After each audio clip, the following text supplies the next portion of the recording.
to start? Right. Can I sit down here and do this, or Linda, if you could do it quietly. Andrew, you want to introduce? I'm sorry, I didn't get a chance to. Yeah, we're gonna do number 2 first because it's going to be quick. Very quick, just a couple of minutes. It's Link NYC. They're providing kiosks for you. So, what's your name? free Wi-Fi? You want to give her the mic? Sure. You need one? I'll look on 10. This will just take a few minutes. Okay. You've probably seen them sprouting up all over the West Side streets. This is where the next batch are going to be. So. Hi everyone. My name is Alice Garcia, and I serve as the Community Affairs Manager for Link NYC. I'm here with my colleague Stacey from Do It.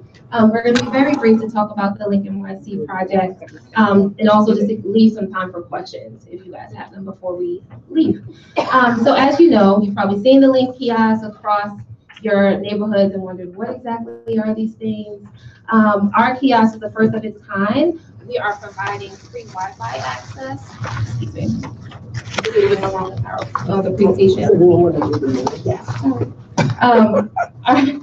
Our kiosk is the first of its kind, offering free Wi-Fi, high-speed internet to New Yorkers, access to city services, maps and directions, free phone calls, 911 service, button for emergency, charging capabilities, and public service announcements and other relevant advertisements on the link. I was talking with one of your board members about our Link Local program. So on our 55-inch screens, small businesses, nonprofit organizations, and community boards are able to promote and advertise for free on the links. So that we know that small businesses don't necessarily have the budgets for marketing, and this is a great way for them to market their business to the community. So if you know of any small businesses that would be interested in that, please, connect them with me so I can get them informed about the Link Local program. Can we have your contact information? Absolutely. I'll share it at the end of the presentation. To give you an idea of the widespread adoption of the program, right now we have 3.6 million Wi-Fi subscribers. That's a lot. Over 200,000 free phone calls made every month and 14 million Wi-Fi sessions per week. If we kind of break it down to your district, we have 5.5 million Wi-Fi sessions, over 18.3 million minutes spent on Wi-Fi, and the most active link is on 2096 Broadway with 30,000 connected devices. In addition to what we provide for the Link Local program, we have a tablet, and on the tablet, you're able to utilize all of 311 services. So you're able to look up shelters, look up any food stamps, find jobs, like anything that you would need for 311, you can find it on the tablet, which is also a great addition to the program. I'm trying to work as best as I can for you guys. One of the things that's really exciting, and in the slide, I just put some extra information about the number of people that are using our Aunt Bertha services, which is the 311 services that I just mentioned. And as you can see, it's broken down through zip code to see how many people are searching from the 10025, 10024, 10223 zip code for the services that they're providing. Can I just ask one very basic question? Yes. What criteria is Do It and Link NYC using for where to cite these things? You want to say? I mean, we have a deployment team that goes out and they survey the locations. Basically, we decide based on how the fiber is running across the city, and if there's fiber in the areas, then our deployment team goes out and they survey the locations, and then we take it back to Do It, and then we bring it to the community board, and then the community board has 60 days to comment on the process of the locations that we identified. And with the locations that we identified, that's not just set. You guys can offer additional locations, and we'll bring it back to our team to survey, and we'll do the process all over again. But we just focus on where the fiber is running across the city. And those are for new locations. For payphone replacements, we've been going one by one, and in almost half of the cases, they become linked. Who pays for all this? Advertisements. So no. Totally funded by It's totally advertising? funded by advertising. Yeah, so every single link that's gone in the ground is already paid for and no taxpayer dollars goes into it. Wow. And actually, the revenue generator, so the city stands to make half of all the revenue and over $500 million over the course of the franchise. So, What is the cost of putting one link location roughly? Never had that question, but my colleague is here, Ruth, if you want to just quickly, yeah. I mean, it can depend on, you know, how much trenching is involved, if there was payphone there or not. I mean, it's dozens of thousands of dollars per link that we invest. Plus, we, you know, created the link product and all the software behind it, so we paid up all of that as well, so. Yes. Question. So some of you are from Link NYC and some of you are from Do It. So can you explain to me very briefly the difference between the two? So Link NYC, we're the company, under intersection, Link NYC is the actual product. Do It, since we have a relationship with the city, Do It is in our agreement that we work with in order to put this project in place. it's a franchise agreement. Yes. So Do It is the franchise administrator, and Link NYC, the companies and consortium of companies called City Bridge, and Intersection is one of them, won the bid to do this project. So are you all nonprofits? I'm with the city of New York. Okay, so you're part of the city. And we're for profit. Part of Google. So wait, I thought you were Really? Do It. Wow. Yeah, Do Do It It is is part of it. It's part of it. the Okay. Department of Information Technology and Telecommunications. But one you're with the the really franchise cool name is administrator. private. You're the franchise administrator, which means you just coordinate, make sure that they're doing the right thing. Right, so Okay. we have a contract with this company, and this contract is available on Do It's website and on their website, and it's a long document if you want to take a look at it, but, it's out there, and you can see all the different stipulations that the company must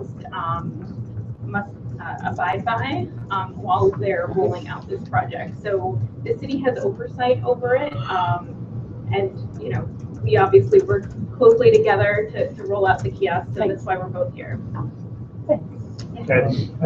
Are you finished? Because I want I mean, finish. yeah, I was going into fiber routes, but then he asked about it, so yes, we're finished. All that stuff.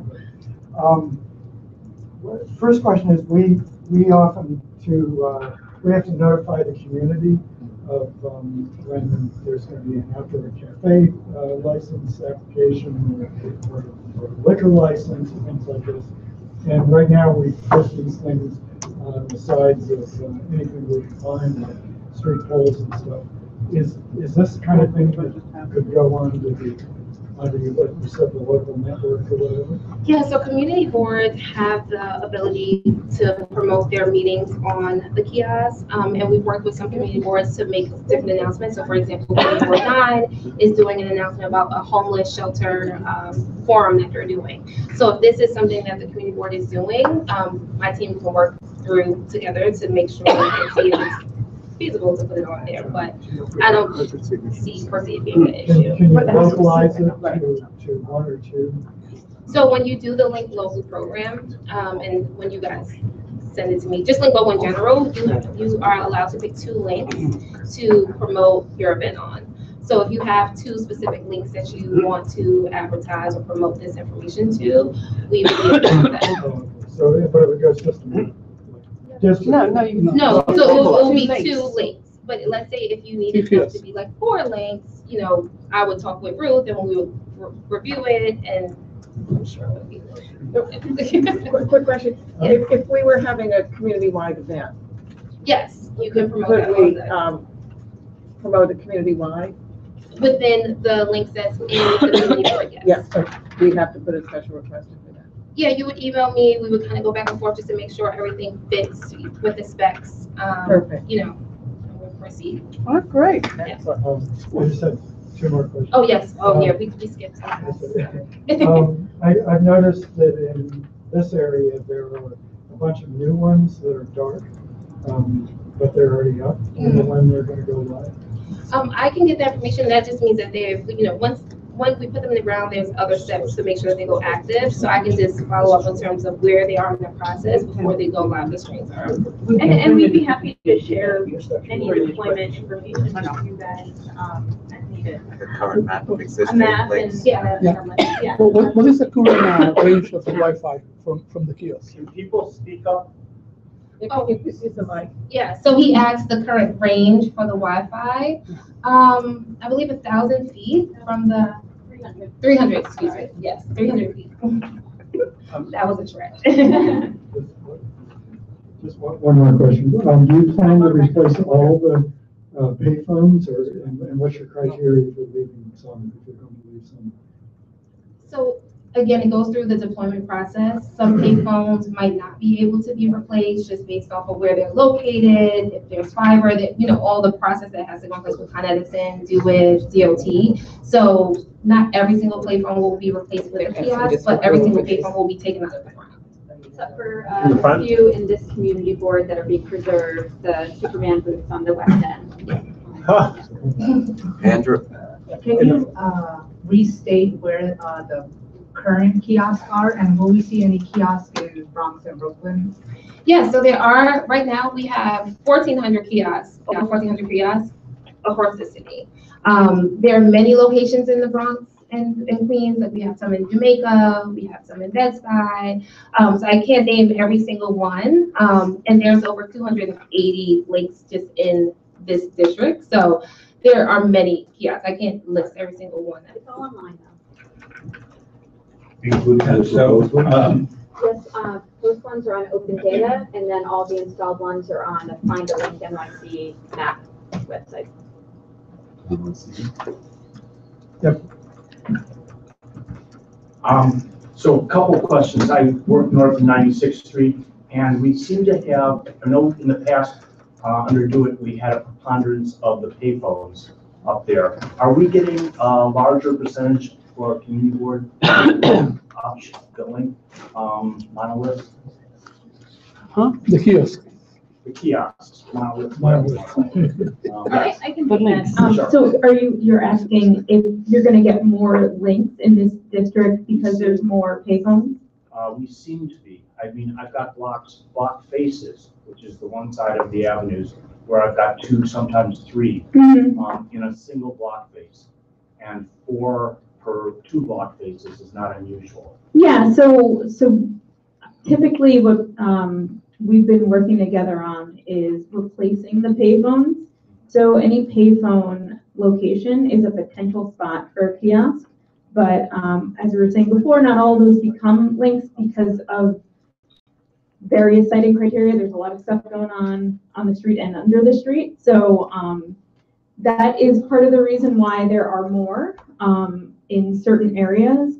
And also, you know, the Wi-Fi network has been designed so that it's corridors of Wi-Fi going up the street. So you can walk up and it's a seamless connection. And we try to do that as much as possible. And that's why there's sometimes a few per block and others not on other side streets. One citing requirement you might like to be interested in is that we won't have any replacement payphones become links if they're closer than 50 feet apart. So there were in areas where there's a lot of payphones, if there was 2 payphones 49 feet apart, one will come out and become a link, one will come out and go away. I got most of those taken away a couple of years ago. That's why I'm a little bit concerned, but in any case. And do you have a sense of how many are in 2.3, 2.4, and 2.5?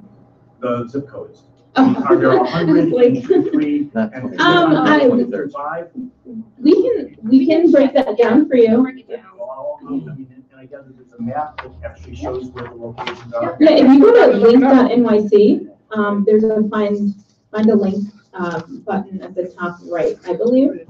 And so that's the easiest way to see it, but it is not. I have a question here. So any nonprofit or small business can promote their service, like an opening for free. Yes. How often does that message appear for days and for how long of a period of time? So it's 30 days, it runs, and typically an ad is up every, like, it's 15 seconds. So just depending on the location of the kiosk, so let's say it's in a more popular location where there might have been more ad buys from corporate, companies, you might not see the ad as often, but let's say if there wasn't a lot of ad buys, then you would see the lot more often. There will be more shared space on there. And the process to Get get it on something there. on there. So you can, I can send an email to the district manager and make sure that that information is shared across. I can even give you my email address. There's a form that you would fill out online. You would put all your information in. You would select the color that you would want for the backdrop of the ad, and then it would And the be. lead time that's needed. I would say give it like a week, 2 weeks. How many words? So we. I bet you can go on the website and find all of that information. We've got a big agenda tonight. Yes. One more question. Rich? So I've got three things. One is we've got a few NYCHA communities. Is there a way to get more link kiosks in the NYCHA communities where the residents are probably? In front of Frederick Douglass, one on Amsterdam and Upper and Third, just to be aware of it. So do we know how good the coverage is for NYCHA residents? Question number one. Question number two is, do you have capabilities to run polling, probably integrated with people's smartphones, just saying, how do you feel about this expansion of natural history or any neighborhood issues? Can we incorporate polling into links? If you had QR codes on the 55-inch screen, that's the way to do something like that. And third is, I know you guys are working on smart cities initiatives. As you're trying to integrate Link NYC into smart cities, if you want a guinea pig, we'd love to have Community Board 7 be part of that. Awesome. So, I can take the NYCHA question. So, because links can only be installed in commercial zones, we actually can't get them in NYCHA at the moment. But as this gentleman said, that there are some that are nearby.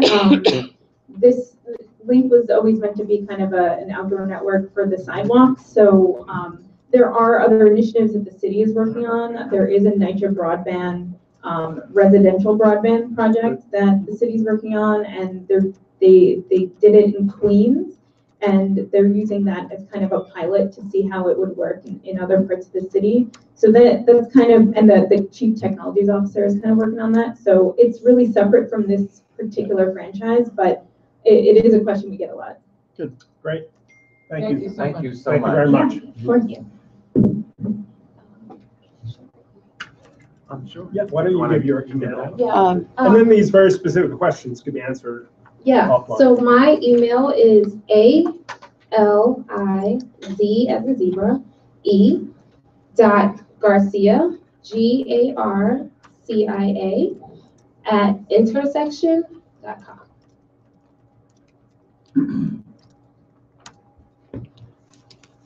Thank you very much. Thank you so much. I just want to ask a quick question regarding number 3. Do we have the petition with 100 signatures? I just want to make sure that no one waits around for Corinne Petty.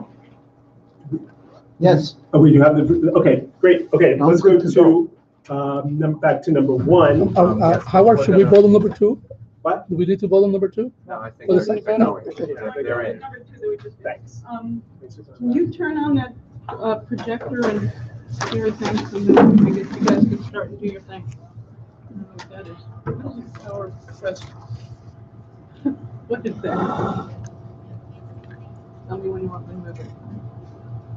Is there a screen that's moving down? That is Because it doesn't seem to be working.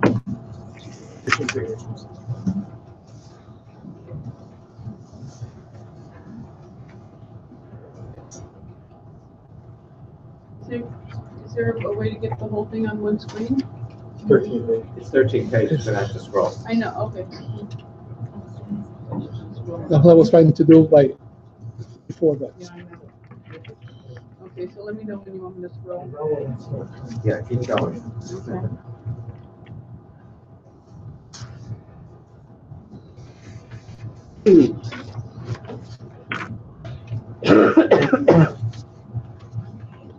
Is this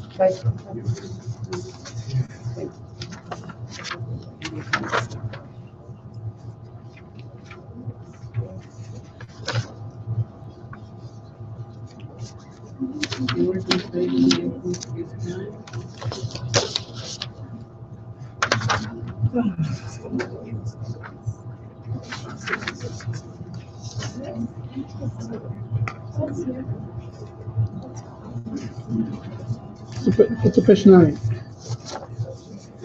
Am I moving too fast? No. Page 9. Go to page 9. Go to page 9. Here we are, page 9. Just definitions for. I'm on Is it page 9. registration information? Yeah. You know the old joke, you can draft the whole contract if I can draft the definition section. That's about it.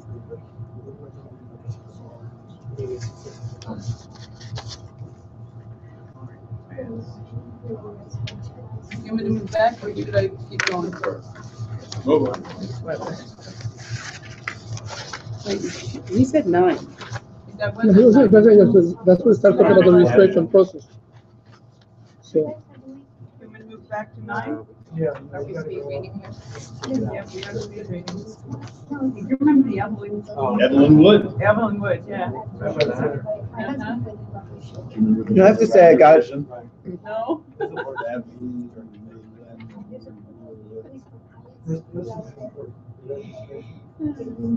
Yeah, go down just a little bit. Okay. While you're doing this, I think the idea that this is how they sent us changes that we need to comment on is absurd. And that they should just give us a quick summary that we can read that doesn't go through all this. Okay, tell me what you want me to do, guys. Number 9. You're on page 9. Right there. Stop.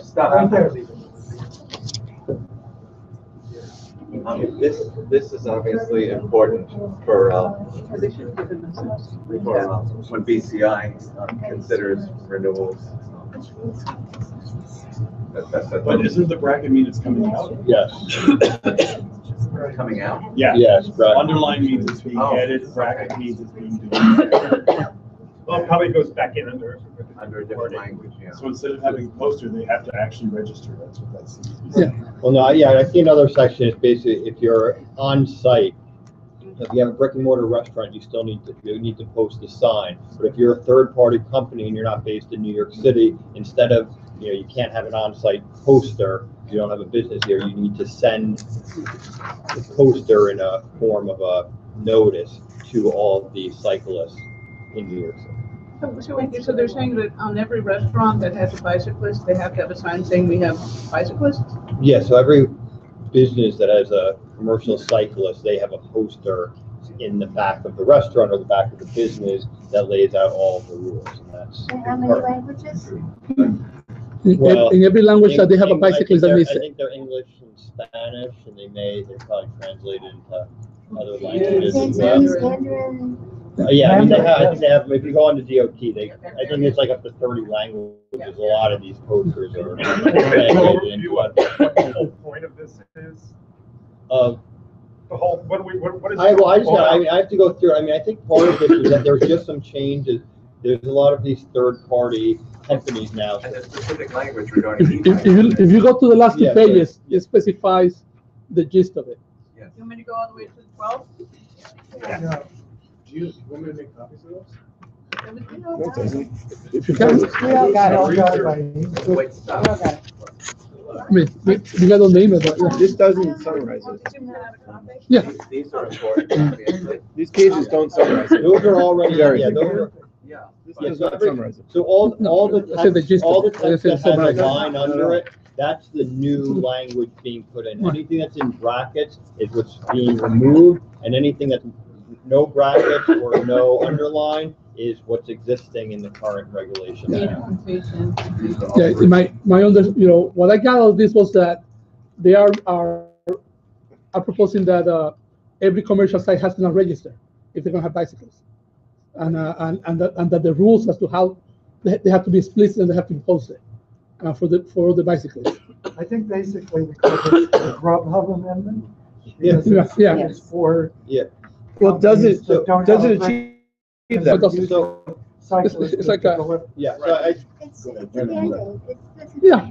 so I have to go through it all, but my understanding is generally, so one of the issues is that there's been a lot of gray area because when they drafted the original law, they didn't conceive that there was going to be these third-party companies that employ the cyclists. So it's happened for a restaurant, for example, it's getting more and more expensive to employ lots of people, all the challenges of having delivery cyclists. There's downtime and they just sit around. So instead what they can do is they can hire one of these third-party companies, which is really like a logistics company. And if I order from a restaurant, instead of my employee going and doing the delivery, it triggers this third-party company that sends the delivery cyclist to the restaurant, picks up the food, does the delivery. So these companies are delivering for multiple different restaurants.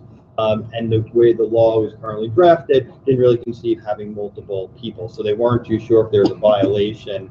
Do they go to the business, the restaurant who is delivering the food, or do they go to this third-party company? So part of this is to help clarify and I think register the cyclists. Well, already said the companies that are running the cyclists. Correct. Not the restaurants. But the way it reads, to me, it does the opposite. It says every business using a bicycle for commercial purposes.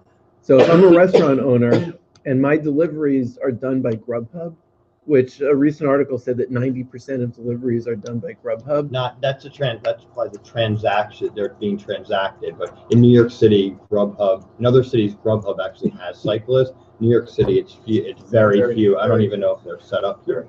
Sure they are. There are somebody.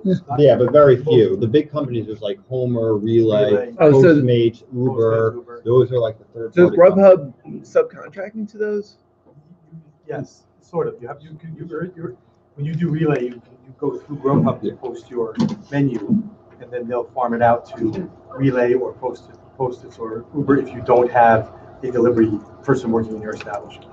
So if I'm a restaurant and I'm listed on Grubhub and Relay is delivering food for me, am I a business using a bicycle? You're not the bicycle operator at that point.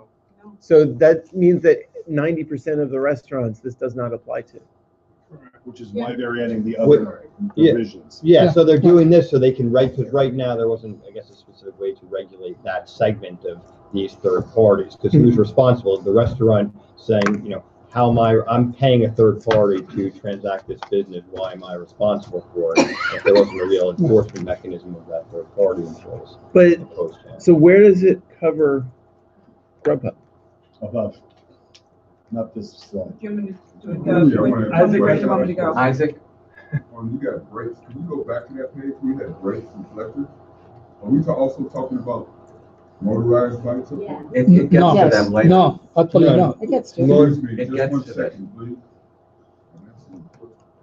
Can you go back to the page where it says brakes and reflectors? I don't know which page, but right now we're on page 9. You just turned. The page that you were just on. Then you just, okay, well, you have to go back to the other page. Okay, so tell me when to stop, Isaac. I think that's it, right there. Okay. I don't see anything in there that says about motorized bikes, even though you're going to get to that. How come that can't be included in the? There's a special section, as I recall, on motorized bikes. On e-bikes, yep. But I think this would cover. But it's not on this. It's not on this particular section, but I think this would apply to e-bikes. I think this would apply to e-bikes. At least the ones that are legal. It needs to apply to e-bikes because what I'm saying about the e-bikes, they have really have gotten out of hand. They are really have. I mean, I saw the police department pull over 2 of them the other day because they don't stop no more. They don't even use brakes no more. This is going to be a very long night if we're going to go into people's individual. Can I just say something? This needs to be a part of this conversation. So it needs to be added up there. We're going to get to the e-bike section. Can I just say something? E-bikes are illegal, period. End discussion. Can we continue? Where's the enforcement? That's right. We're not, that is not on the agenda tonight. Enforcement of an issue that's not covered by this law. We're talking about these provisions that are going to change the law. E-bikes are illegal. I'll repeat it, period. It has nothing to do with this. Hi, Peter Arnson with the Columbus Amsterdam bid, and I am concerned about not only the enforcement of the e-bike issue, but I'm also concerned about the enforcement of this. Right now, we have places like Domino's Pizza, which has bikers dressed in dark blue, no reflective clothing, and they're out there often without lights or bells, and riding on sidewalks half the time. The other half, they're going up the wrong direction down the street, sometimes using the bike lane, sometimes not. It's just, I am fit to be tied. And so are we. Domino's. Enforcement is clearly the biggest issue in this whole process. So what's being done about that? But that's not what it's on the agenda. We are just the community board members. We're not the police. Wait, just let me say, we consistently, whenever we have representatives of the police department here, you can all confirm this, we implore them to increase enforcement. We have the police here periodically. If I may, I have called the 24th precinct several times because I've almost been mowed down by these animals on the street, okay? And you know what they tell me? Until Mayor de Blasio gives us the okay to go ahead with this, we're not doing anything, and it's outrageous. Every few months, the mayor gets on TV and does this big production, which is obviously BS. He gets his, his night or whatever, his few minutes, and you know what? And then it all goes away and nothing's happening. And these people are getting bolder and bolder every single day. In all fairness to the police department, they've been here. I understand. Just listen, they've been here. They have arrested, they gave us numbers on how many times they have arrested, confiscated, arrested, whatever, in our neighborhood, in this neighborhood, how many bikes. The problem is that no matter how big the fine is, these restaurants, they don't pay these fines, whether it's $500 or $1,000. But the police, my point is, the police are doing their job to the best of their ability. So what I was going to ask you, you're absolutely right, and what I heard is that it's the bicyclists who are fined and paying the fines. They get their bikes back the same day. We need to get back to the agenda topic. We're totally sympathetic. We implore them to have enforcement. We're discussing very specific changes to an existing law. That we must get to. I understand that. Can we Without just enforcement, the law get doesn't ahead make with the presentation? Howard, can I just ask a grounding question? So these are proposed changes to the law. This is a regulation change, so it's not a city council vote. This is just a regulation. Yep. And so what, are they asking for our input? Are we just giving our input? Is it incorporated into a? There's no public hearing. I just want to understand the process, So the City Administrative Procedures Act empowers city agencies to promulgate rules and also to modify them from time to time. And there is a disclosure obligation with an opportunity for public comment. But it is the agency itself that writes the proposed rules and the agency itself that either adopts or chooses not to adopt. So in which case, this is your opportunity to say that the underlying section should be reworded, or as in the case of the LPC, what are you guys thinking? But this is your comment opportunity. Okay, let's continue with the presentation. You have a quick question? Yeah, a quick question now. Specifically, because I used to work for Postmates as a delivery man. Postmates had liability insurance specifically to cover the delivery man crashing into a pedestrian. Does this law require the restaurant or the third-party logistics company to be insured if a delivery man crashes into somebody? You can't. I don't think. I didn't read any of that on this particular proposal. I don't think an agency through rules can require, but yeah, that's a bit. Really? A car's required? Yeah. Through rulemaking or through legislation. I think through legislation. Well, they could have, whether they can or they can't. Is it sitting here or is it? No, it's not. Okay, then it's not. But I mean, can you imagine operating a business like that and not having liability? No, It'd be crazy. But thanks for that. So if we're commenting on this rule change, one issue I see is that it seems to be classifying businesses using bicycles for commercial purposes. That to me is really ambiguous, especially as we know that 90% of restaurants are not the ones that are operating the bicycles. And at least when I signed up a month ago to be a delivery guy at Grubhub, just for the hell of it, they're very clear that you're not a Grubhub employee, you're a partner. Yes, you're an independent contractor. You're getting 1099. Yeah. Yes. So you're really on your own. So our question, as we're evaluating this and deciding if it meets our community's needs, number one, is this serving these rules are for, it seems that they're intended for restaurants, even though 90% of restaurants are not doing their own deliveries. No, I disagree. No, most restaurants. Most restaurants do their own. Yeah, most restaurants employ. Most restaurants employ their own delivery people, but now more and more restaurants are starting to use these third-party companies who either employ the delivery cyclists directly or where they're 1099s, and that's still a small percentage. So it's a 90% figure that you read in your citing probably applies nationally, but not so much to New York City. Would that be an accurate representation? It's definitely not New York City. Yeah. Imagine every time you order food from the same place, you're getting a person that you recognize bringing you your food. If it were through Grubhub or Postmates or any of these others, it would be, you'd never have, it's like getting into an Uber. You never get the same driver twice. Not a French Robin. Well, that's another story. I remember. Let me say this also. Part of the, for instance, there were already some rules for restaurants that had delivery personnel, the way they had to be labeled. Well, now these rules are going to be applying to any commercial entity that has bicycles on the road, so that any commercial cycling has to be labeled. Yeah. Except that they're not complying without. Well, yeah, no, unfortunately, yeah. No, Exactly, yeah. All delivery. Yeah. So I think if you go. Yeah, let's finish the presentation. Let's look through this and see what are the outstanding issues here. So I would go, so on page, I think what's important is answered, on page 9, and you see registration information, about halfway down the page. Right there. A business using a bicycle for commercial purposes that does not have a site within the city of New York that is open and available to the public must register with the department and provide upon a form prescribed by the department the following information. So this is how they're going to capture the information of the third-party company cyclist, whether they are employed by that third party or whether they are a 1099 of the third-party company.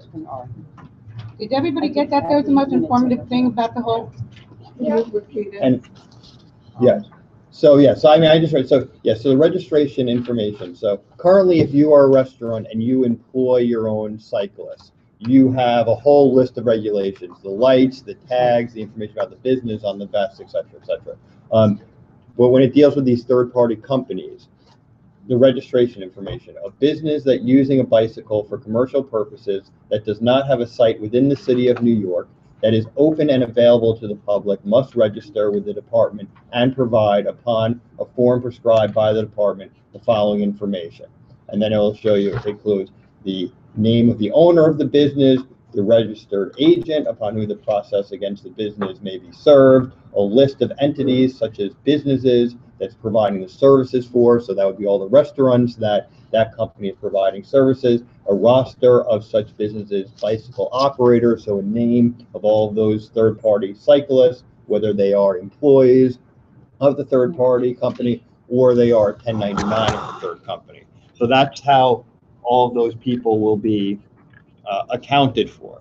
And one of the reasons that this is important is right now, restaurants that it was a lot of gray area, because if you're a restaurant and you're employing delivery cyclists, in addition to having all of the proper equipment, each delivery cyclist has to have I believe, a 3-digit identification number. And what happens to a third-party company that's delivering for 8 different restaurants? They can't be wearing, 8 different 3-digit companies, and they can't wear the name of every single restaurant on their vest that they're delivering for. So that's where the gray area was, and there was no certainty on who the violations are issued. Wouldn't they be wearing the numbers of the restaurant that they were currently working for? Wouldn't that just change? Well, no, if you're a third-party company, so if I'm working for a third-party company, I could be doing delivery, going on one trip, delivering 3 packages for 3 different restaurants. Yeah. So, Andrew, the third-party company's name would appear on the vest. Now they will have to. And they will have to have an ID from that I company. think Grubhub does. Yeah. So Grubhub, sometimes it says those may not be in compliance compliant with this because it hasn't taken effect yet, but yes, Grubhub gives vests. So if I'm a restaurant, I pay Grubhub to transact my delivery business. Grubhub may give me vests as a form of promotion for them, and it has like the little holster for the 3-digit identification number and the name of the business. Just a question on the roster. People come and go, Mhm. delivery guys.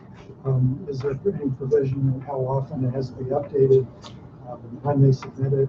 I don't know that it has to be submitted. It has to be made available for the businesses currently. And as soon as you have a new delivery person, so, you know, if I hire someone new that's doing delivery for my business, I would need to add them, you know, And does immediately. DOT enforce this? Correct. DOT or NYPD can do it. So basically, nothing happens until somebody is stopped. Yes, or I arrested. agree. Yeah. Yeah, and you know, they go and the city goes through different. Yes, correct. And then the city goes through, you know, it's like things.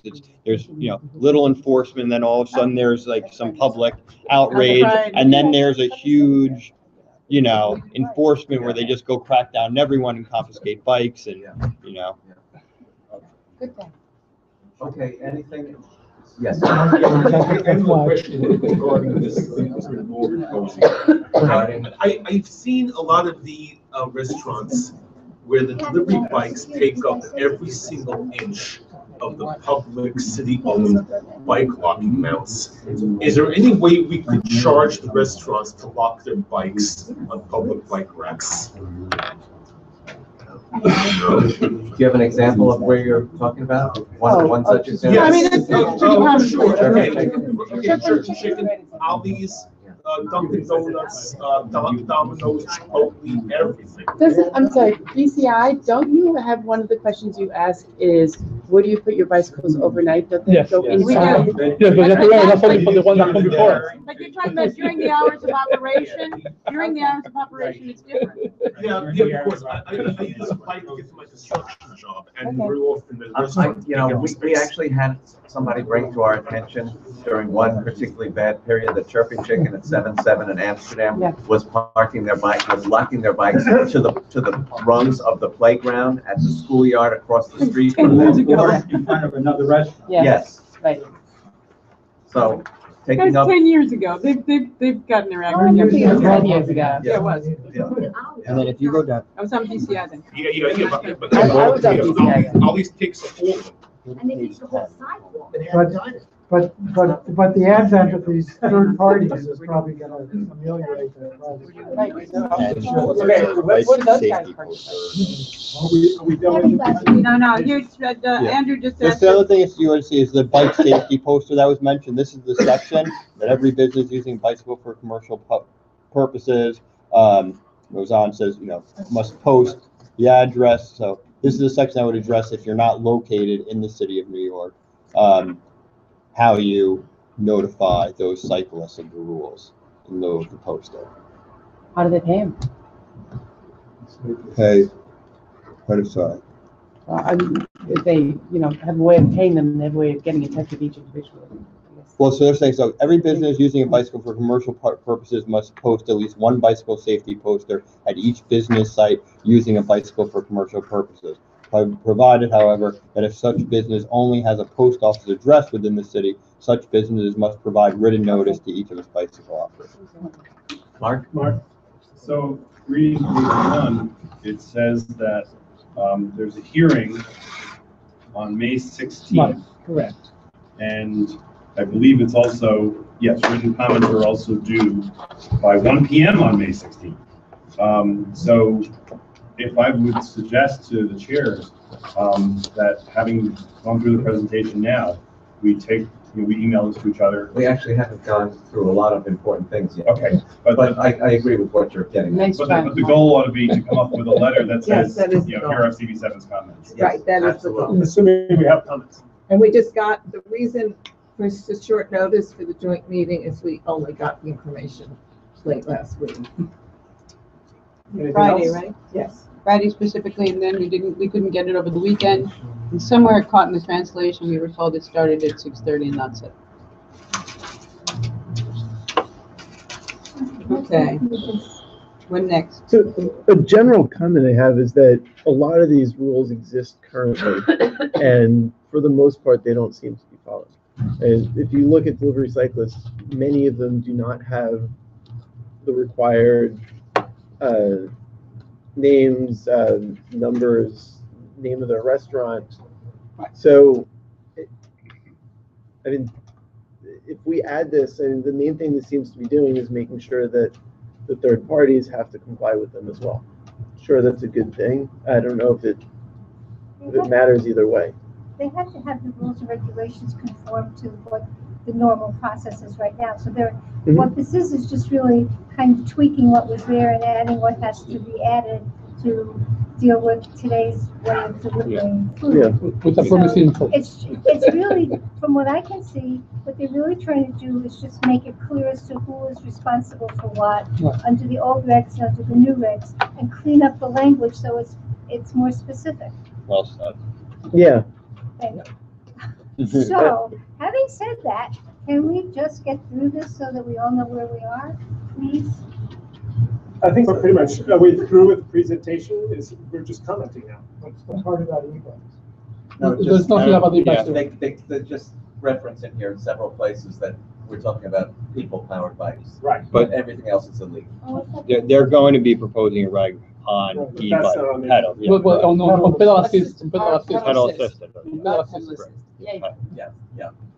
Aaron? Yeah, may I suggest that the committee or committees hold a specific forum on the public safety issues that are raised in the jury. It's obviously that's another party issue. That is, the streets or sidewalks are not safe because you have people driving like bats out of hell to make their deliveries. Not just E-bikes are illegal. I want to add something. Question Not just the delivery people. It's also the commuter bicyclists and all. Nobody is really. It's. I mean, I live on Amsterdam Avenue. Nobody's really paying attention to directions. And that's it. And you've got an influx of bicyclists comprising delivery and commuter and City recreational and city bikes, and so we've got this huge surfeit of bicyclists and nobody paying attention to the rules, and it is incredibly dangerous. We also have a lot of cars that are actually injuring people. Yeah, but there are also a lot of bicycles. We're not talking about cars right now, Richard. We're talking about point of bicycles. information. We have implored every time the police department is here, and they're all witnesses, we implore them to have more enforcement. And they Not say, tonight. that people are being injured by cars, not by But bikes. the answer is to go to the 24th Precinct Council meeting, go to the 20th Precinct Council meeting, and keep going and keep bringing it up, because that's the forum for enforcement. Right. Yeah, but it's also to look at data to see what's injuring our constituents. Even if And you But even if it's just It doesn't matter about injuries, it's a matter about potentially injury. it's people who are fearful. Anyway. So you probably. Precinct council issue, and it should be brought up and continually brought up at the precinct council, and that's where you go to be heard. Not here, because we don't have to the enforcement. mayor's office, because the police can do nothing without the mayor. We need to come up with comments to this to this very specific change to the regulations regarding bicycle deliveries. That's what we're trying to do. Do we want to comment on this, and if so, Yes. in what way? Mark? So, I think that one of the comments that we would want to make concerned is to clarify to make sure that the conditions that Andrew was talking about before, with respect to the purpose of this, is to bring into regulation those companies that now evade regulation because they don't meet the legislative description of a business in our district. So I think we could take a look at that language. Glancing at it as it scrolled by, it looked like it could be clarified a little bit. I also think that a comment letter could fairly say that while it is outside the scope of these proposed amendments, that we are aware from our community and our own experience that enforcement is the key to any regulation's success, and therefore we should, in just one paragraph that says that enforcement is the key to this and that we should make a record of asking for it.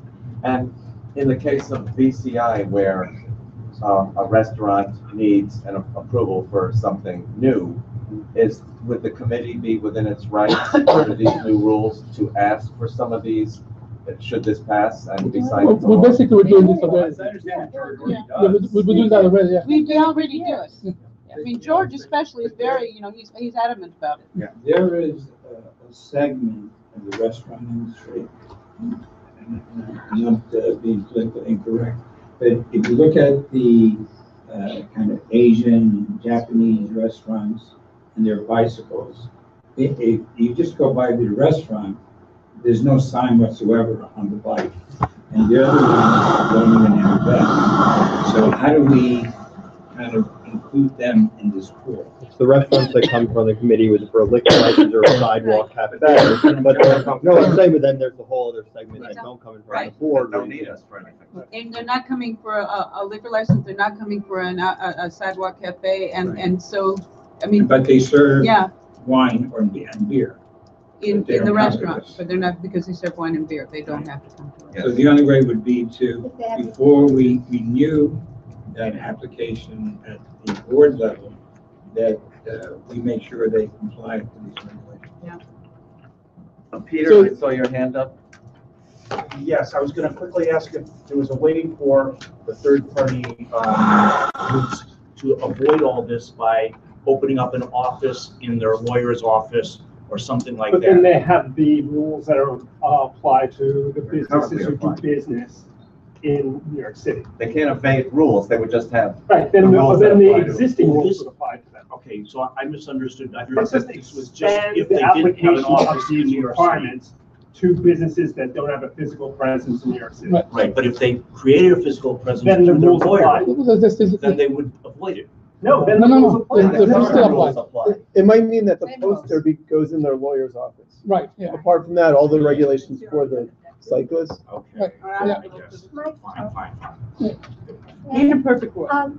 Is it possible that having all these regulations, how lovely they would be, that if somebody doesn't actually sign a guideline and say, we have read these regulations, we understand them, and we will comply, does it have the force of law, and can you ask every restaurant that has delivery people? I didn't to sign that I was gonna murder him, am I still? You don't have to sign laws or regulations. Well, yeah, but it's another level of, The pressure on that institution. But the regulations requiring that they register. Yeah, but I'm saying that they should sign a letter saying, just like when you sign terms of service, I have read this, I agree to it, and I will comply with They it. do take like a course. There is like a Yeah. course that they go through, but I mean, if they're in violation of a law, they're gonna get, in theory, they're gonna be cited I know, for the but- violation, so even if they sign something. But I think there's a difference in knowing you signed something and just knowing there's a law. I mean, I know there's lots of laws, like not running a red light, but I think- people do it all the time. I would also say, I think this is also a very, yeah, you know, you have to also understand, like, look at the demographics of who the cyclists are. I'm talking about the business owner. The business owner should sign this and say, I recognize that these are my Then- responsibilities. But I think but using that concept, you could say that a business owner should then sign something for every other law and regulation. Right. That's on the book. What does it say about all the other laws they don't sign? Oh, well, they can ignore them. This one. Hygienic food. So my read through this is that it all seems fine. It's a question of, are there any changes beyond this that we think that this is leaving out? And our quick read of this is that it's saying basically that the third parties have to comply with the same laws that the restaurants aren't complying with right now. Right, correct. And a lot of our discussion is not about who this is targeting. This is targeting the restaurant owners or the third parties. And we're talking about enforcement, we're talking about community, we're talking about a lot of other things. That's not what this is. Right. And so for what this is, are there any changes we would want to make to this or any other comments we want to make? One thought I have, but again, it's not for the, wait, let me just finish this thought, is there should be some kind of reporting mechanism, but I don't think that would go through the businesses, so it doesn't belong in here.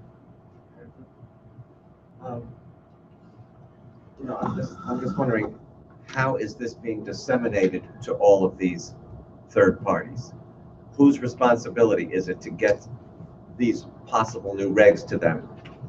The regs are required.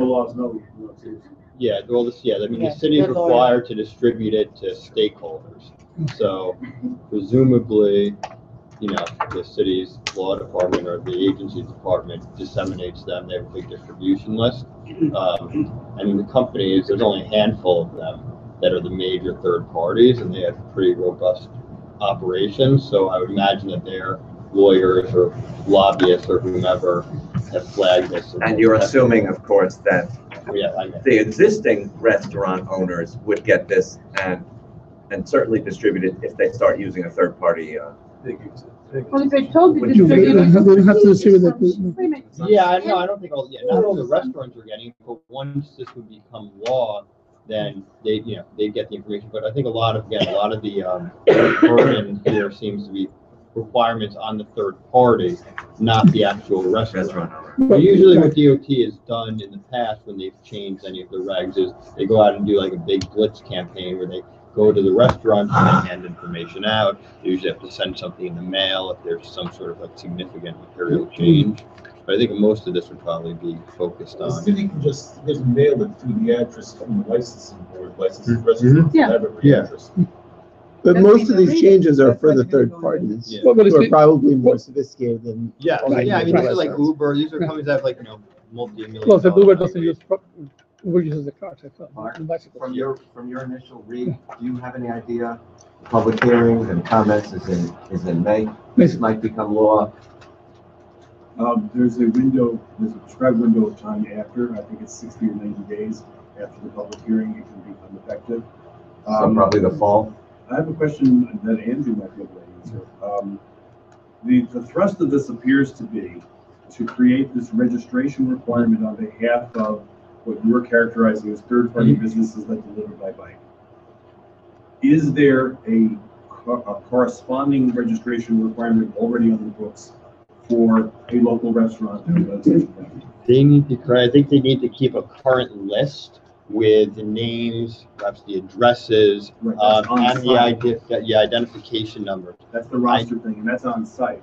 Yes. What would the committee think, on the joint committees, because this is a GCI issue as well as a transportation issue, of a comment that recommends expanding the registration requirement to all businesses that deliver by bicycle? Because the purpose of this is if you get run over by or otherwise aggrieved against a bicycle delivery person, you should be able to find out who it is Exactly. that you have a claim against. My read of it was that that's what this is intended to do. Yeah. So that they register everyone. But the registration, a business using a bicycle that does not have a site. Yeah, but they still have to abide by it. A local restaurant does have a site in the city of New York, therefore it would not be required under this. No, it's Mark, I think it is. it's still required. The difference is that if you have a site, you have to post on site. Whereas if you don't have a site, you have to make sure that you send a poster to every operator. Maintain a roster. Maintain a roster of its bicycle operators, which includes bicyclist name, unique 3D. Right. So if you're a brick and mortar restaurant in our district, then you have to have a poster or a roster someplace in the restaurant. In the restaurant, right. So if I get hit by a bike from XYZ restaurant, I can go to XYZ restaurant and find out who. Yeah. Or the police can. Or you could My contact. question is, wouldn't we be better off if everybody had to register? No, because I think that's onerous to the restaurant. Roberta, or you could just ask the person that knocked you down for a menu. That'll tell you what restaurant. But you're also setting a that's also kind of like setting a precedent that any business you go into, in theory, the employee or 1099 working for them could do something negative to a person. And use that precedent, you should say, why shouldn't every single employee then have to be addressed? I walk past a construction site. And some construction person bumps into me. Why shouldn't every single person on the construction site have to register with an agency? I mean, I think it's called OSHA. Well, And by the way, or retail. Wait a minute, wait, to be every called. construction site has a permit. We need you to raise your hand. Let me just make the point that this is just to identify the people. It does not impose liability on Grubhub. Right. When you get hit by someone working for Grubhub, let's get to the bottom line. Right. You're out of luck, period. This does nothing to address that. Right. Well, correct. So it should. It should, right? I don't think you could do it through a regulation. No, it's got. That's a major law. That's a That's As something, city because council. the common law is that the principal is not liable for the agent's actions. That's, an act of the legislature that would have to do that. But if someone sues you, you sue the third party, you sue the individual. They have it, I mean, They have nothing. well, I know, yeah. So while we're commenting on 1099. these, should we not send a copy to some of our state legislators and say this is a serious flaw in this, and we hope you will address this in the next session?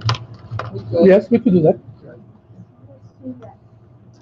All right. Okay, so, are we almost? I think we're done. Do you want to set a date as to, because I guess we need to review this if you want to make any comments about it. This wasn't available Right. in print form, as you know, Penny has been out, and people are a little crazed in the office. If everyone didn't get a copy of this, we can get this to you, and we can get your I think comments in everybody a got it. timely. We got it. We got it. Yeah. It's on the Let's website. It's on our discuss the website. procedure for doing Right. comment. Good. letter. It's on our website. I think everyone go to the Right. website. But the next step is the comment letter. Let's just discuss the procedure, and then we'll be done with it. Rich? I just want to answer Mark's question. It looks like they're taking away that the restaurants have to make available at the site, and instead they need to maintain, which looks like it's not available for public view, the roster of its bicycle operators. And I think a lot of this information should not be easily available to the public, but as long as they're maintaining, which I'm sure they're not, but if they were, But they have then, to do 1099. yes, and all that. yeah, and if they're doing, Can I yeah. suggest that one or two people work on a draft? If we're gonna do a letter. We have volunteers to work on a draft. Well, what do we want to say?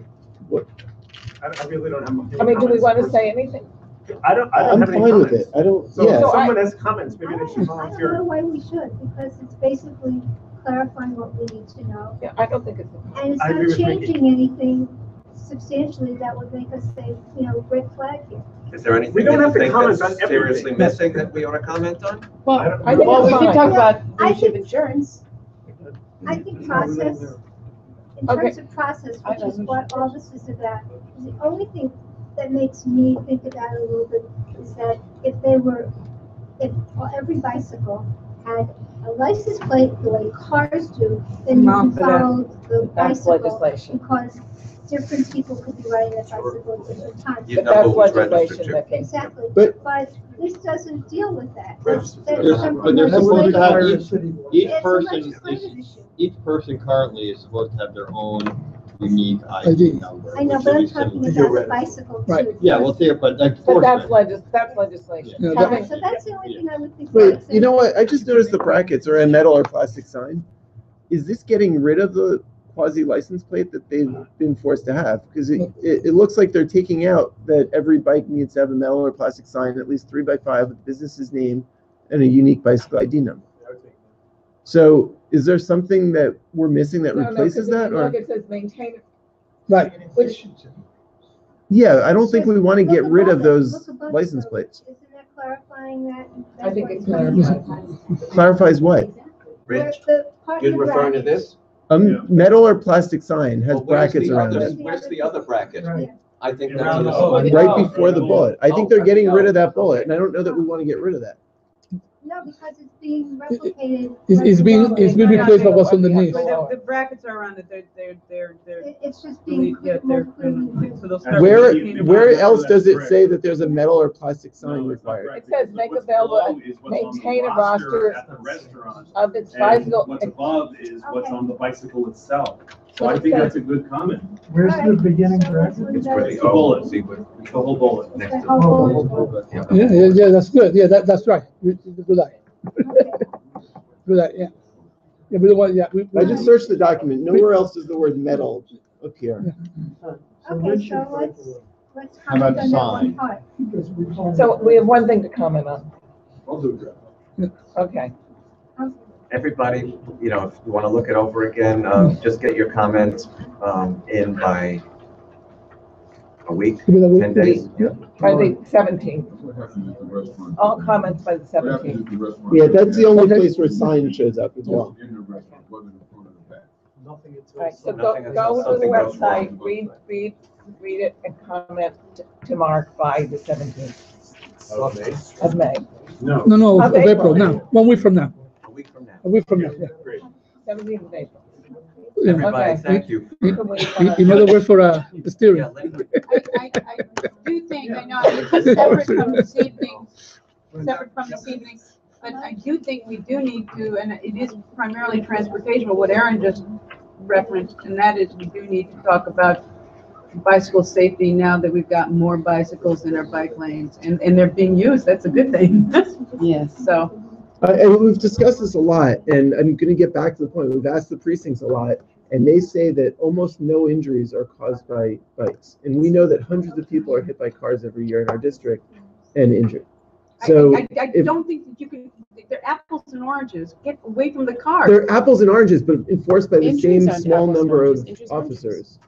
And we know that there are only a very small number of officers, and People it's are coming to me all the time, just anecdotally, and they're saying they're afraid. Well, There that's are a lot of exactly things what that- it is, it's anecdotal. Yeah, but you know, the It's- point it's is a people. perception versus reality. Okay, here's a reality for you.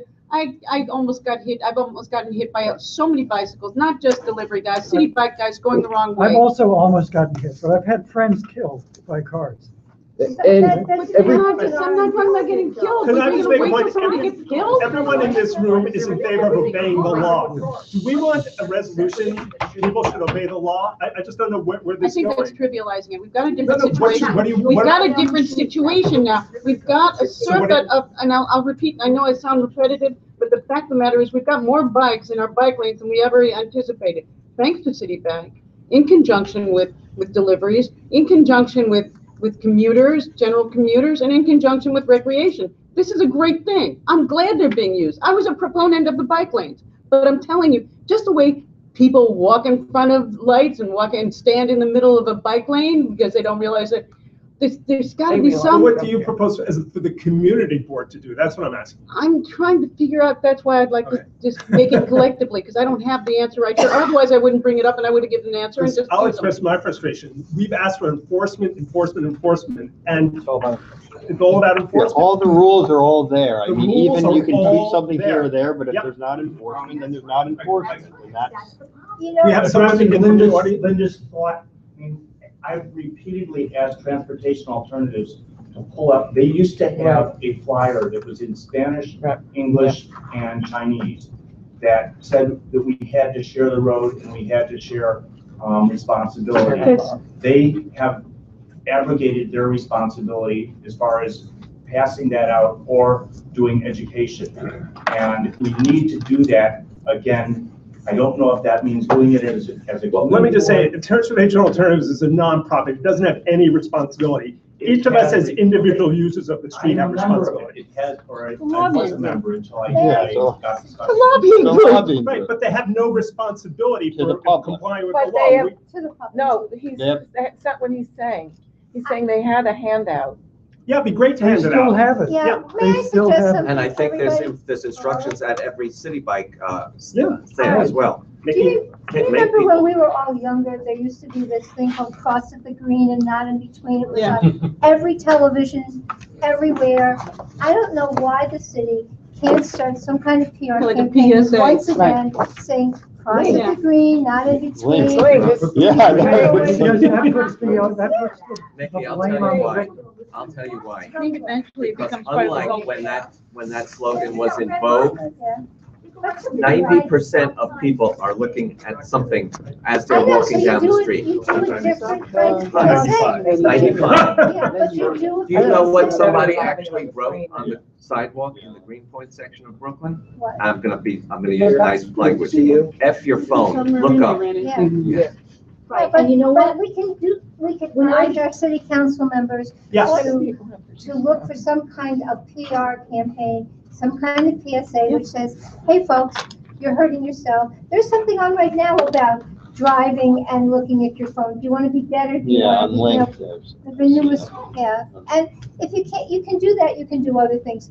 We have to tell the public because the public's not paying attention. It happens to all of us. I mean, an operator of a 30,000-pound vehicle has 99.999% of the responsibility of avoiding an accident. That's But a job. pedestrian does Yeah, have that 0.111. They've got to be somewhat aware of where the hell they are. Of course they do. That's why, if you do so, if we can urge our city council members to come up with a couple of PSAs, one is not gonna fit all of them. Yeah, but they have to get them out. So, you have one No, last actually, comment? yes, before I go. So last year, unfortunately, I broke my hip and I was on crutches and a cane for about 6 months. And these people are, you know, crossing the street, on the sidewalk, all over the place.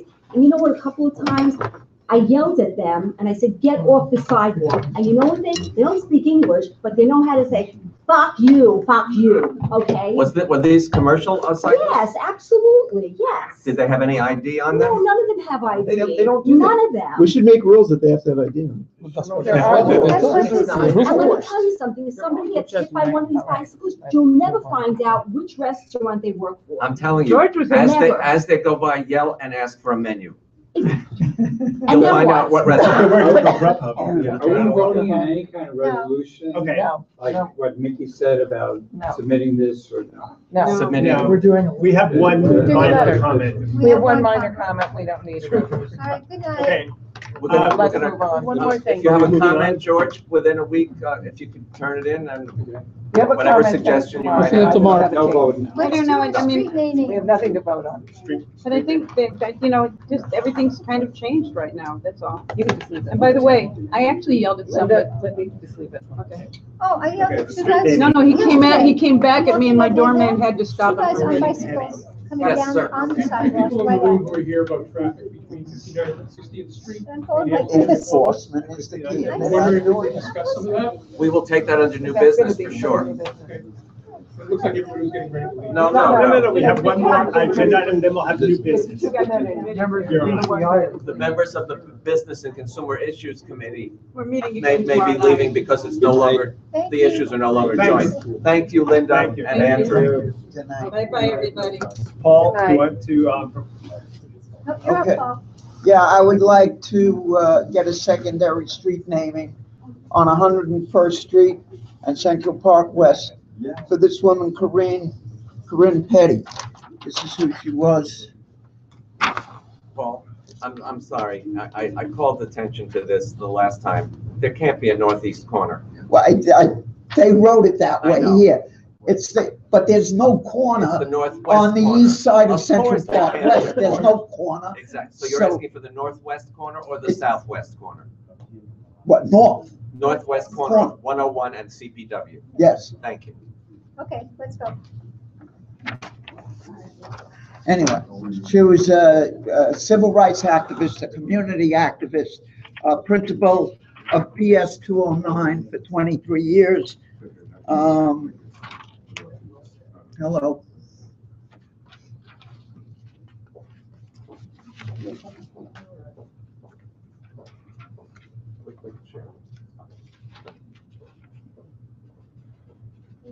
I can't do it. I'll do it. Okay, who needs one? Roberta? Sure. Yeah. He gets his own. I think there's plenty of seats now.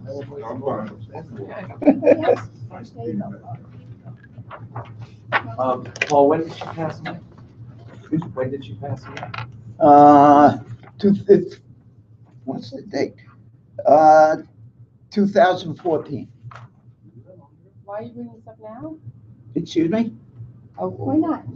No, just, why are you bringing it up now? We brought it up Just actually because- several months, but we had been formulating the rules for secondary street namings, and so he sort of was caught in the, No, I know, it's just that it's 4 years ago. It doesn't make it less valid. I was just wondering if, you know, it's an anniversary or something happened, you know, just, why now? It didn't come to me until, actually came to me, I was at her memorial at Alhambra, and it came to me then, but I didn't act on it until only recently. does she have a living family in the area at all, Paul? Yes, this is her family. Have you talked to them? Yes, yes. And, this, I posted it from 102nd Street and Manhattan Avenue to 100th Street in Central Park, Western, and even through the terrible weather we had, they stayed up. How many people signed the petition? 100, I said 100, but I had over 100. Why isn't her family here? Excuse me? Why isn't her family here? Why isn't her family here? Why isn't her family here? Oh, I don't know. I thought this was the initial presentation, and I would probably bring them to the full board meeting when we hear this.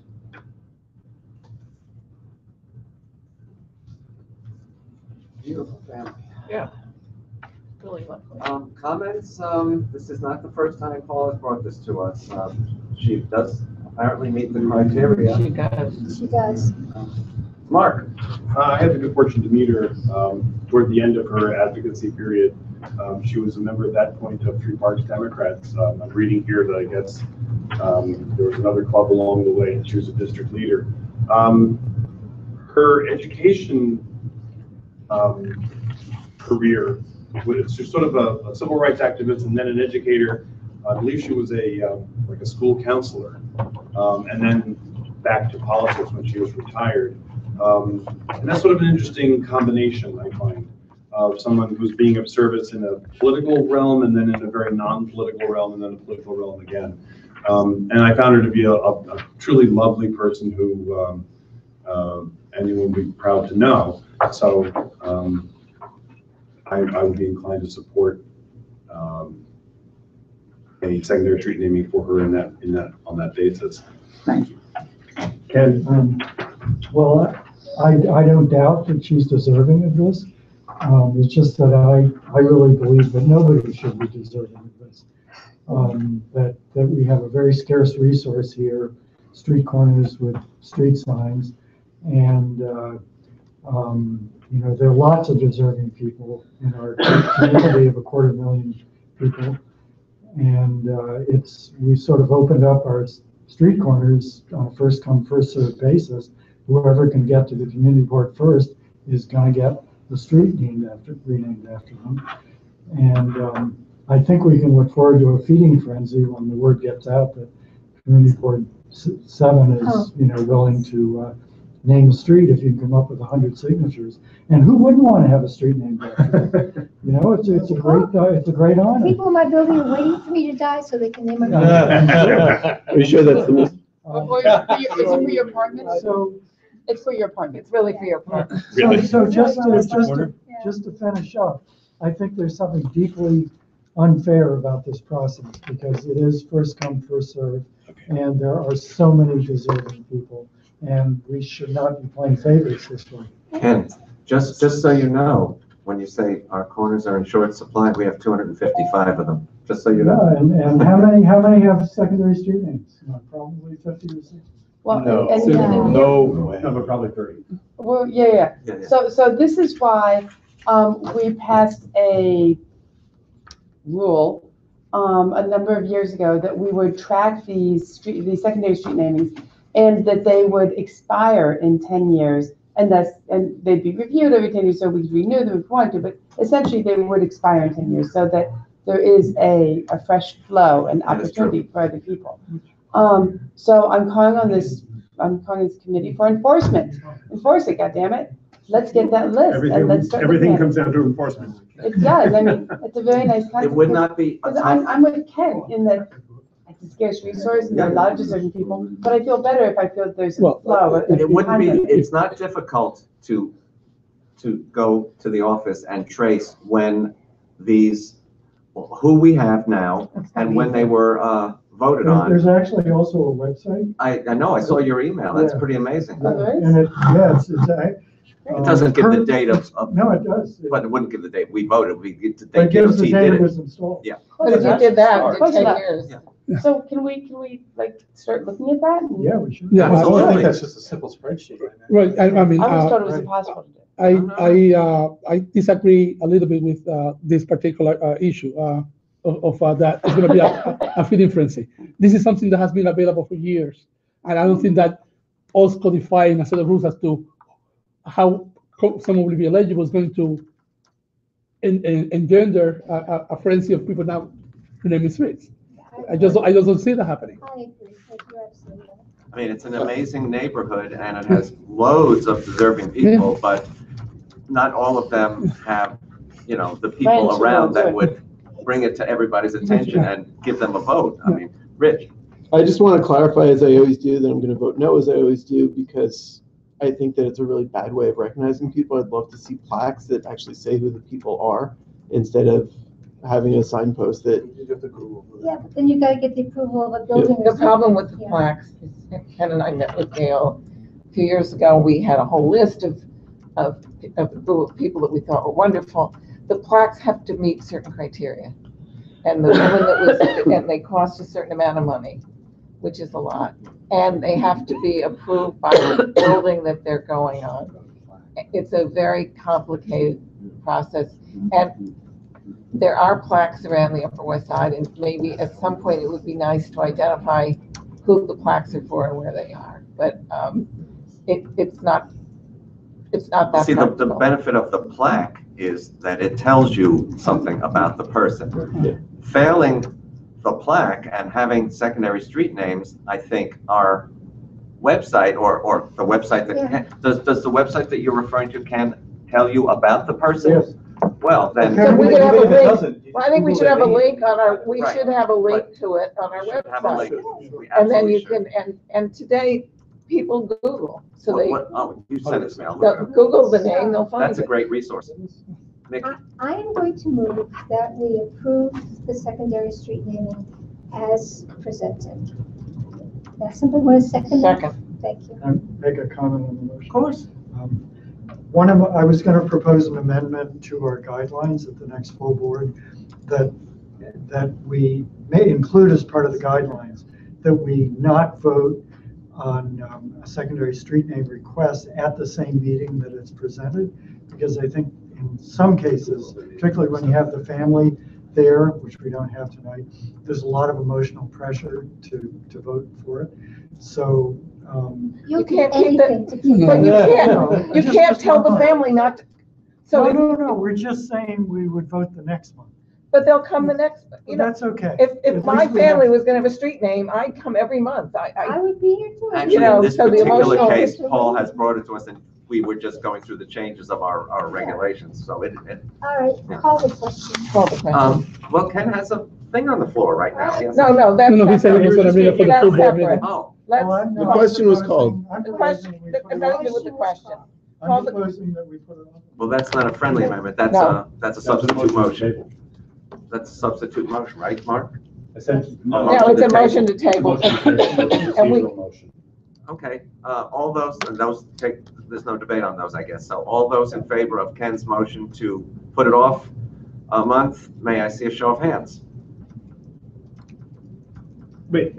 Okay, now we can. Wait, Now I we need call the someone to tell question. me what the, was it one? One. Okay. All In those favor? opposed? Will someone count, please? oh, I can't. 1, 2, 3, 4, 5. The committee members first. You have to do committee members versus non-committee members. All non-committee members opposed. Wait, I'm abstaining. Yes, Okay. one abstention. And non-committee members, in favor of Ken's motion, opposed to Ken's motion, 3. 4. Okay. So 4, okay. his motion. Now we vote on. Now we Vicky's vote on the motion. original motion of Mickey's, which was to approve the secondary name as of presented. the northwest corner of 101 and CPW for Corinne Petty. All those in favor? Well, all committee members. Committee members first. Oh, I can't vote. 4. Oh, I'm sorry, Isaac, I didn't see. 5. Committee members opposed. 2. Committee members abstaining. 1. Non-committee board members in favor of the motion. 4. I think that's all of you, so I don't have to ask any further. So that passes. So is So- Have we ever 4 given a to, plaque? Has there a plaque been done for someone in the last couple of years? Did we Not that we, not that, There was not, actually one for a principal of a school that we asked the school if they would incorporate a plaque, because that would have been a perfect, and they didn't do it. And the playground that we named too, that they didn't do. They didn't do it. And what was it with the the problem with the plaque, Isaac, the problem with the plaque is that, and we have to ask Gail about it, Gail had a thing with some historian where they were doing the plaques, and the plaques had to be approved a certain way. So I don't know if there still is money and whether the plaques are still going up at all. Plus, if you're doing it on a landmark building, it costs a So lot. the landmark building can do it, but this was a special plaque that Gail was doing. So let me find out if that's still. We also need the building's permission, which may not be granted. Right. I know it came up, but if they didn't come forward to do the plaque. Sir, you had an item of new business. The traffic patterns between 60th and 59th Street, between Columbus and Amsterdam. 60th and 59th. Okay, and in particular, is it the direction? Is it the frequency? Is it the who's using the street? Which one? It's everything.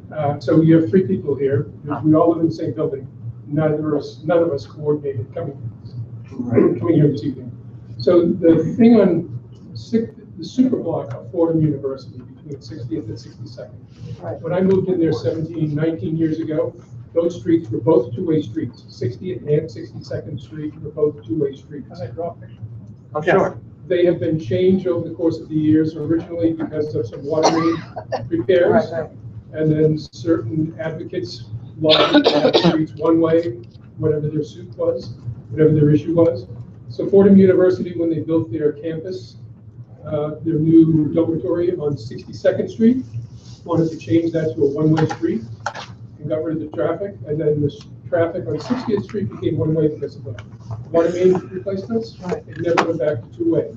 So what you have now is a congestion that occurs on 60th Street with traffic coming from Broadway and the Mandarin Hotel on 60th going west. And the only place that they can go then is south on Columbus Avenue. You have a crosswalk on 60th Street where people are coming from the east side to the west, the west side to the east. There's a school there on 59th Street. There are two schools actually. There's a Speyer Legacy School, which is K through 8. At the end of the block, you have the which is the college there. In between, you have the hospital with multiple ambulances there all the time, school buses at one end, and in between, you have two garages and a church.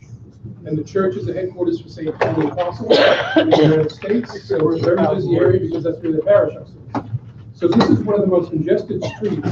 The suggestion would be to turn back 60th into a two-way street to alleviate some of the traffic that's going across from the Mandarin Hotel, heading west, goes south from Columbus Avenue, and then the first turn that they can make is on 59th Street, which is adding the congestion where the ambulances are, the school buses are, and all the other traffic of students.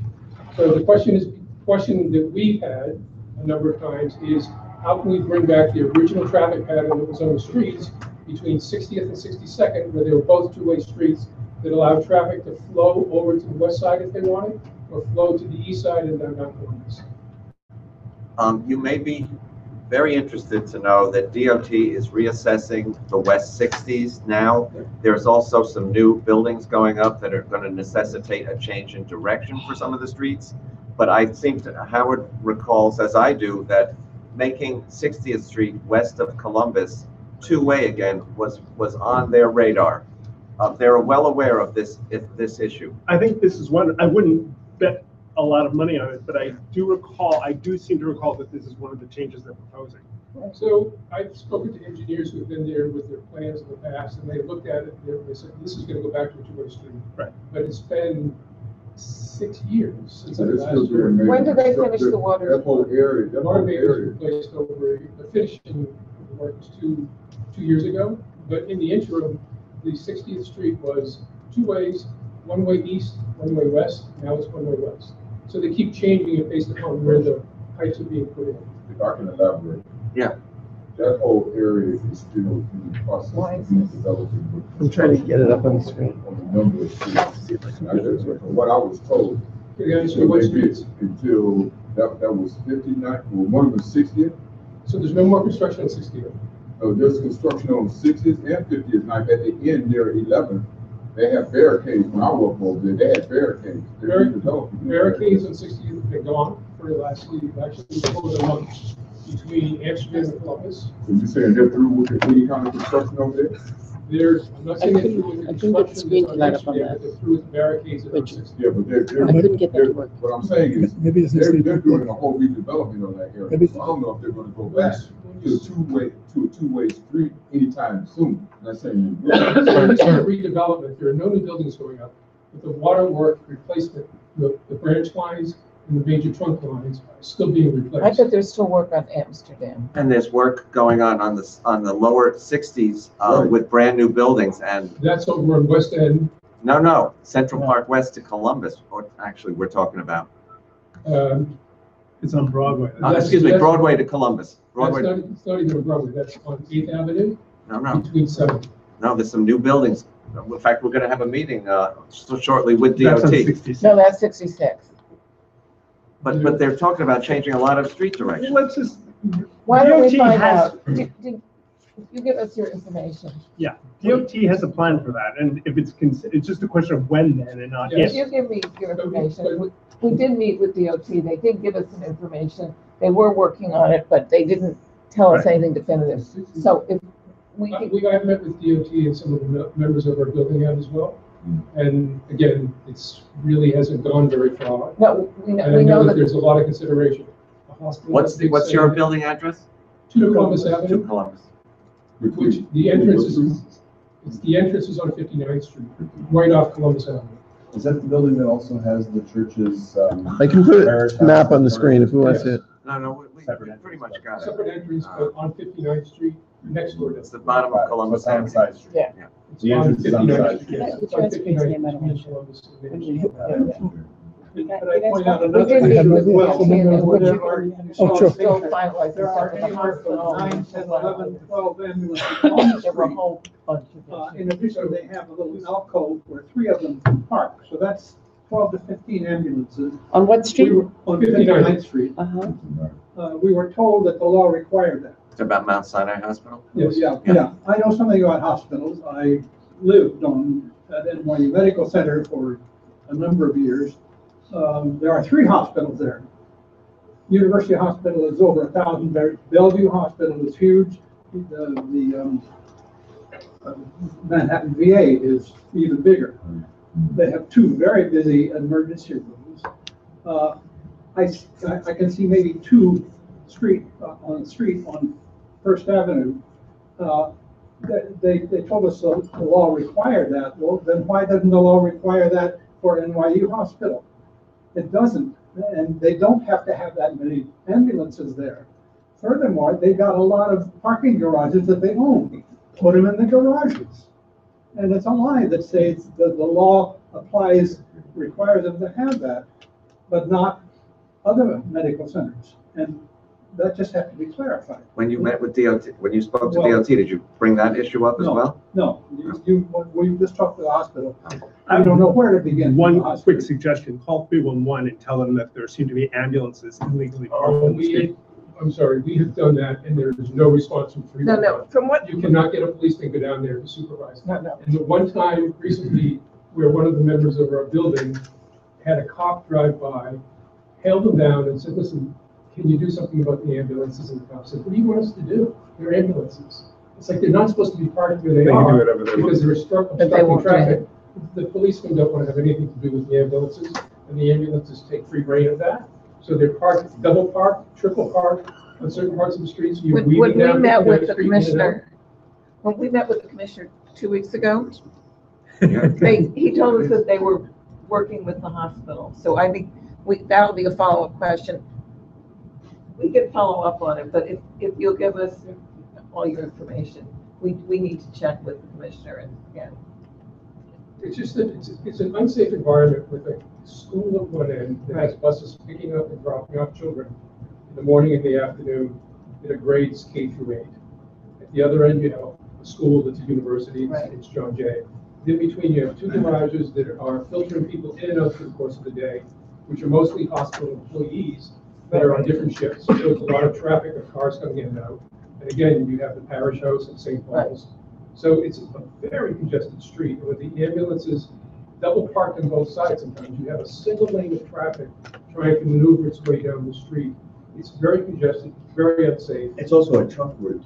And it's also a truck route for the garbage disposal in New York City, because at the end of 59th Street is a disposal area. down by the So you're talking about Broadway. So to be clear, your suggestion is to. Columbus Avenue. Mark has a comment. So a question first. A question first, sir. When 60th Street gets to Amsterdam, does it change direction again? Yes. So it's eastbound from West End to Amsterdam? Yes. Wasn't this part of what you guys did about 8 or 9 months ago? Yes. Right. Where there was a You make comprehensive left turn. Yes. So what I would suggest, if you'll suffer a suggestion, is that we write a letter, because I agree with this gentleman, and we've had community board meetings in that hospital that have run late, and we walk out that emergency exit, and it is a mess there, and it's a safety issue for the hospital. I don't know that we'll ever do anything about the ambulances being there. Well, there's no law that says they have to be there. They told us there was a law. I don't know that that is ever going to be a successful argument. I lived across the street from St. Vincent's back when there was St. Vincent's. My point is that what we do want is ambulances to be able to get to the emergency room. And if there's all this other traffic, that might be an argument that would get somebody's attention, as opposed to the ambulances being there, which would probably get the same response that the police gave, which is, what's a mother to do? So what I would suggest is that we write a letter reiterating our point that many of the streets on the West 60s ought to be reconsidered. And let's find out what the and status use as is. the reason for the follow-up letter that there's this safety concern. I agree completely. The whole thing has to be rethought. And I always talk about the street in front of Central Park West and the whole Columbus Circle configuration. It's a mess. We met with the commissioner. We have a follow-up letter going to him, which will include this. That's fine. And we met with him a week and a half ago, and they were confused about this. They were going to get says to get back with the deputy commissioner, because they were trying to deal with Mount Sinai West, which was not right. They have an issue with their ambulances when they leave at the end of our block. Then they need to go south. They have to go around, and right now they have to go all the way up to like 65th to come back down. Right. And so I think, Andrew, you had indicated to me that it looked like they were going to make 62nd Street a two-way, and that would satisfy the hospital. And then they would make 60th one-way westbound, which I think would be a great idea, because actually we had a unit owner in our building fell in the street over here and broke her shoulder. And I mean, this intersection is extremely dangerous, because you got a full one-way traffic coming here, you got a full one-way traffic, and then full one-way traffic coming, and there's like flashing arrow signals. I don't know why they put those in there, but it's like and it's like a flashing caution, and nobody knows what they're supposed to do, and there's no people with pedestrian traffic, guiding. It's a dangerous situation. It really is, and all this traffic has to. You have trucks and buses and cars. It's crazy. Plus, there's a post office there. Right, there's a post office right here, right, and there's a school here, and I mean, it's crazy. Maybe they can do whatever they want. Let's find out what the status We'll is. find out what the status is, and then we'll get back. Okay, terrific. I mean, I'm on the board of the building that we live in, and you folks have also been. Can we have your name and your name for the minutes? You got it? Okay, Robert Bassett. I couldn't hear you. Paul Phaneuf, Phaneuf.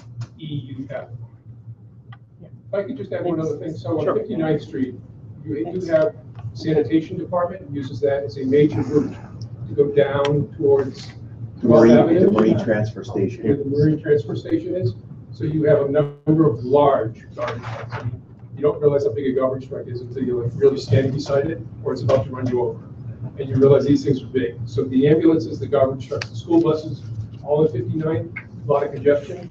But another issue is also that the backside of a very large building, that fronts on 60th Street, your garbage pickup is on the backside, and you frequently find garbage trucks loading all the garbage from a very tall apartment complex that fronts on 60th that backs up on 59, where you then have garbage trucks parked on the street with ambulances trying to get down, school buses blocking this situation in the afternoon and the morning.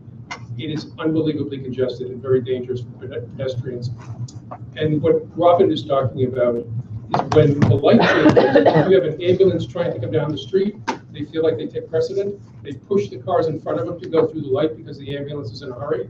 You're running into pedestrians who feel like they have the right of way. It is just completely. There's another incredible thing that's going on, and that is at the school. So this school, the school buses park on this, the school is here, they park on this side of the street. And then, but the doors to the school bus face the street. So the school people stop traffic over here, which is the truck route and where the ambulances have to go down. And they hold a sign while the kids walk out into the street to board the bus. I mean, it's insane. That's crazy. I mean, I can't believe that this is actually going on and nobody is complaining about it. I mean, there's going to be a kid run over there at some point or another, and so well, that street I think is going to remain westbound. I don't think they're changing 59th Street for a host of No, reasons. they're not going to change 59th is just reducing the traffic by making 60th a two-way street, and 62nd a two-way street. Yep. So, thank you, everybody. The question to that though. Do we have your? Wait, I have a quick question. You said that it gets so narrow that only one lane of traffic can get through. That seems to counter the idea of having a two-way street. No, 59th Street is so narrow. Okay. 59th Street is the ambulances, the school buses, and the garbage, and the garbage trucks. Looks just like you. It does. So are we going to DOT with recommendations, or are we just asking them where it We're stands and asking for they a have plan? several recommendations, and we're going to talk to them about it. This is, if I remember correctly, this is on their drawing. This definitely Yes. is. Yeah. When it's another The matter. recommendation would be to turn 62nd and 60th Street back into two-way streets because they're double-wide streets. They were built that way in the super block when it was given to Fordham University back in the 60s. Those streets were designed for two-way streets. They're double-wide streets. They can accommodate two-way traffic. One-way traffic is almost wasting it because you have a lot of cars that just seem to utilize it, enjoy the parking. I have one other item of new business, thank you, which it's a good segue. It has to do with congestion, and our governor and state legislature in their infinite wisdom have put an additional fee on shared vehicles, encouraging, $275, so that they're actually discouraging people from sharing vehicles, presumably causing more congestion. I don't think we need a resolution.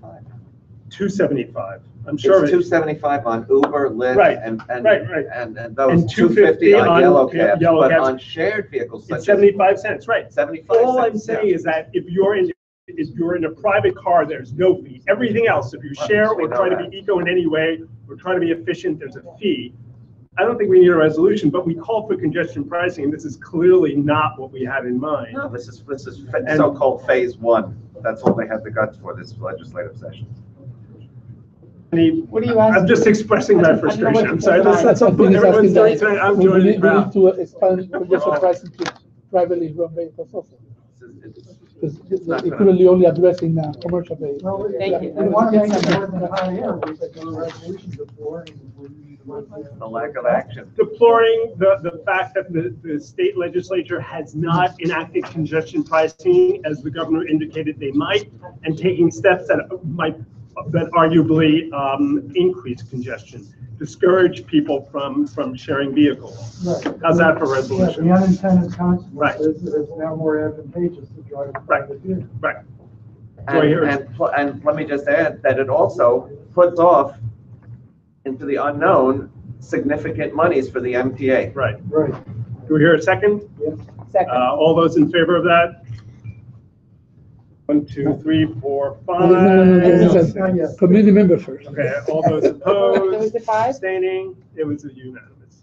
I don't know how many. Not board 1, 2, 3, 4, 5. I mean, not- No. Community member first. 6. Six committee members. Isaac, you're due. 7. Okay. And On committee members. non-committee members? They're not Three. Paul. 4. 400. Okay. Thank you all. Motion to adjourn. Thank you.